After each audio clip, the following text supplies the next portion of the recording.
Back at it with another video, and there's no updates, so we're just gonna get to it.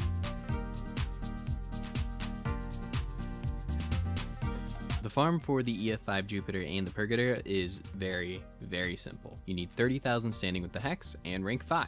Then go to Minerva and buy it. The materials in order to build it aren't bad either. Again, like almost everything else in 1999, it's obtained easily just by playing 1999. The only ones in contention would be the Techrot motherboard and the Arc Relay, whatever the third word for that thing is. But again, the game gives you it at a decent rate over time, including if you just take a few seconds to go open the containers. It's not bad, especially since getting standing is as simple as completing the bounties that they have in under like 5 minutes, as well as turning in the items to Letty that you also get in those bounties. I'm putting this and the Purgator 1 into S tier. No drop chances to worry about and no hoops and ladders to jump through for the most part. The gun though is alright. It's not the cream of the crop, but it's alright. It's essentially the AX-52, but corrosive and without its very good passive.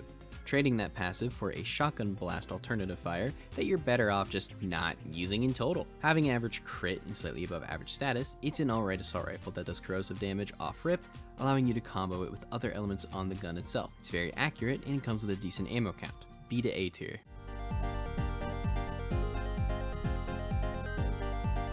The Purgator 1, on the other hand, has a lot to be desired from it, and also it has an identity crisis. Because at first I thought it was a grenade launcher like the Toncore, then it read like a slug shotgun, then it has rifle mods that you put into it. So it's very confusing. Then when I actually shot it, it is also just a semi-auto slug rifle. So cool, but it feels weirdly inaccurate or I'm just bad at using it. Its projectiles also arc slightly from what I've seen, but the biggest offender is the ammo count. By God, it is horrendous. You get 29 bullets when you spawn in, and that's it. It's not even the Tsar, unless they're counting the passive on the gun, where when you kill with it, it explodes in a gas explosion that doesn't really do a lot anyway? So like, why? Maybe I built it wrong, because it wasn't really doing much, but since it's no Roken Catalyst, no Forma, I'll chalk it up to that, because the stats, such as the crit chance and multiplier, make me think you can get a very good target slug rifle out of it. C tier.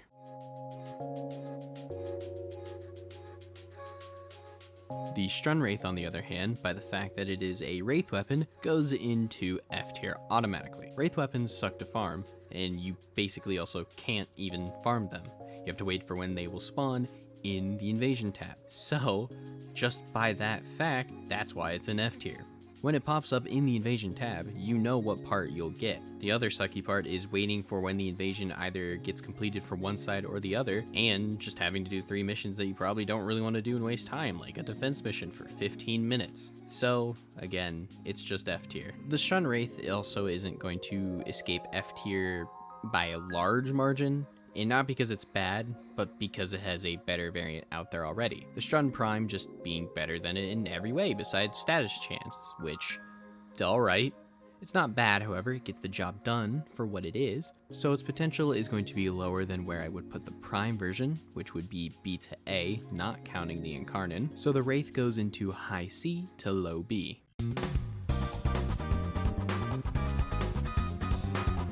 The Synapse is a dojo weapon with an easy-to-research material list. 65 mutagen samples, 800 circuits, 3000 nanospores, and 1200 polymer bundle. It does have prerequisite items to research, such as the Embolist, Acrid, Torrid, and the mutagen mass. You don't have to build all of them, you just have to research them, and they are cheaper to research than the Synapse, only needing 55 mutagen samples in total for all 4 of those items. The other materials are also on a lesser scale as well. Building the Synapse itself requires a little bit more, such as 2 Formas and 5 mutagen masses.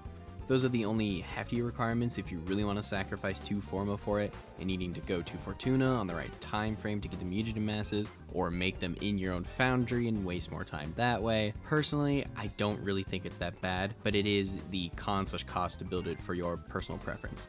But I still think it goes into S tier.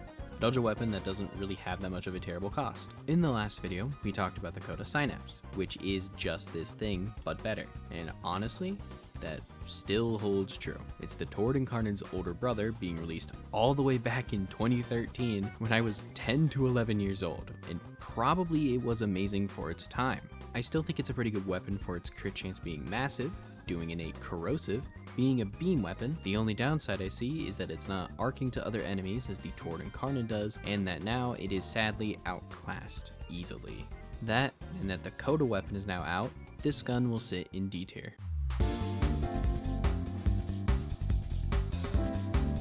The Synoid Simulor is a little special. Since the Synoid Simulor is a faction weapon tied to your standing with them, and they operate differently from the Hex, Solaris United, etc., it's gonna be a bit weird ranking it because of the different ways you could take in obtaining it. So I'll start by saying this. I chose to level the new Loka, Red Veil, and the Parent Sequence. I have them at max, and the other 3 are at -2. Therefore, I cannot buy the faction weapons from those 3 factions. So, I bought it from someone who did level that faction and has the weapon for like 35 plat. That route is an easy S tier. However, if you're already leveling the faction, and you're halfway through it and you're committing to that faction, it's also not terrible because of all the other stuff you get along the way, such as augments for Warframes, Captura scenes, other mods for weapons, relic packs, I think Phosphor packs, and more. But it is the most expensive thing, requiring multiple days even after meeting max rank in order to obtain it, because it costs 125,000 standing, and even I at Legendary 1 can only get 31,500 standing a day, meaning I need at least 4 days to get a weapon myself. So for this scenario, it's in B to A tier. However, if you don't want to buy it and you've already leveled an opposing faction and want to level up the Cephalon Suda from -2 to max, you have to give up so much stuff.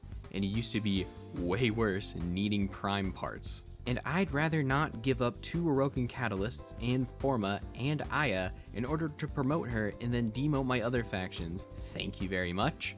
So that way it would be the F tier route. All of this to say, it's going into the it depends, based on how you started your Warframe path from the outset. Honestly, I also don't know what to think about the weapon, other than it's bad, but it's not supposed to be bad, mainly with how it functions. When you shoot it, it shoots a ball forward that explodes after bouncing once or going max range.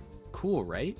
Well, more than half the time I can only shoot 3 to 4 and the ball just disappears from existence half the time. Sometimes that results in me being able to shoot like 4 to 6 or some other odd amount, but sometimes also just held back at 3. But then you have its passive, which works also only half to maybe quarter to a half of the time. Like, you're supposed to group up its own orbs together to make a singularity, but no matter how many times I shoot it in the same direction, they mainly just don't. And sometimes will do it if I just shoot 1. It's weird and I hate it. The thing is, it can probably be busted if it wasn't so awkward to control, because it does decent damage and the singularities would help it do more, but it just sucks to use. But as always, I could just be very stupid and not know how to use it properly, and maybe I'm doing something wrong. And if so, let me know in the comments down below, because it's going into D tier and I can be swayed otherwise. That'll be all for this video, and the next video is going to be Yareli Prime and her 2 items, the Tellus Boltor and the Tenet Envoy.